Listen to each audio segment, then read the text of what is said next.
اب صحابہ کرام ہیں، اس کے بعد ثقیفہ بنی ساعدہ میں اجتماع ہوا، خلیفہ کس کو چنے؟ انصار ایک طرف، مہاجر ایک طرف، مشورہ شروع ہو گیا۔ اب انصار کی خواہش یہ تھی ایک امیر انصار کا ہو، ایک انصار میں سے ہو، ایک مہاجرین میں سے ہو، تو دونوں مل کر کام کریں۔ ان کی رائے تھی، یہ ان کی رائے تھی کہ ہم دونوں میں سے ایک کو انتخاب کریں۔ لیکن حضرت ابو بکر صدیق رضی اللہ تعالیٰ عنہ بھی ہیں، حضرت عمر بھی ہیں، اور دیگر صحابہ کرام بھی ہیں۔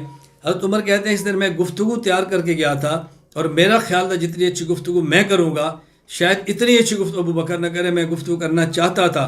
ابو بکر صدیق نے نہیں، عمر تم خاموش رہو۔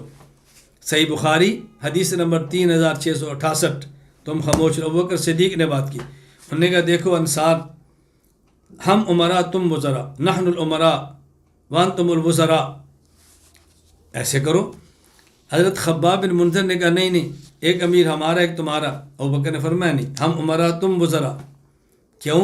ایک تو ہم مکہ مکرمہ کے جو عرب کے وسط میں ہے، نمبر 2 ہمارا جو نسب حسب ہے وہ بہت عالی ہے، قریش، عربہم احسنا۔ حضرت عمر نے بیعت کی، ابو عبیدہ نے بیعت کی، پھر سب نے بیعت کی، سب اس پر متفق۔ اس پر مختلف روایات ہیں بیعت کے موقع پر۔ ابو سعید خدری رضی اللہ تعالیٰ فرماتے ہیں فقام خطیب الانصار سعد بن عبادہ انصاری، یہ انصار کے خطیب تھے کھڑے ہوئے، انہوں نے کہا اتعلمون ان رسول اللہ کان من المہاجرین وخلیفۃ من المہاجرین ونحن کنا انصار رسول اللہ ونحن انصار خلیفتہ کما کنا انصارہ۔ دیکھو نبی پاک صلی اللہ علیہ وسلم مہاجرین میں سے تھے، آپ کا خلیفہ مہاجرین میں سے ہوگا۔ جب حضور تھے ہم نبی کے انصار تھے، جب حضور نہیں رہے ہم حضور کے خلیفہ کے انصار ہوں گے۔ اور اس کے بعد بیعت شروع ہو گئی۔ عبداللہ بن مسعود رضی اللہ تعالیٰ عنہ فرماتے ہیں کہ انصار نے کہا تھا ایک امیر ہم میں سے ایک تم میں سے۔ حضرت عمر کھڑے ہوئے، انہوں نے کہا کیا تم جانتے نہیں ہو حضور پاک نے ابو بکر کو حکم دیا تم لوگوں کو نماز پڑھاؤ؟ فَأَيُّكُمْ تَطِيبُ نَفْسٍ يَتَقَدَّمَ أَبَا بَكْرٍ، ابو بکر سے کوئی آگے بڑھ سکتا ہے؟ انصار نے کہا نعوذ باللہ ان نتقدم ابا بکر، اللہ کی پناہ ہم ابو بکر سے آگے بڑھے۔ خیر حضرت ابو بکر صدیق رضی اللہ تعالیٰ عنہ اس مقام پر بیعت ہوئی۔ حضرت عمر نے ایک بات کی، حضرت عمر فرمانے لگے من لہ هذه الثلاث، میں 3 باتیں کہتا ہوں ابو بکر کے علاوہ کسی کے اندر ہے تو مجھے بتاؤ۔ نمبر 1 قرآن کہتا ہے اذ ہما فی الغار، ایک اللہ کے نبی ہما میں، دوسرا کون تھا؟ ابو بکر۔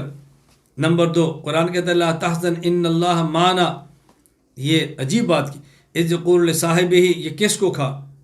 ہما میں دوسرے کون تھے؟ لا تحزن کا خطاب کس کو ہے؟ یہ 3 صفات کسی کے اندر ہے تو بتاؤ۔ کہا جی نہیں ہے۔ کہا ابو بکر کے اندر لہذا بیعت ان کی ہوگی۔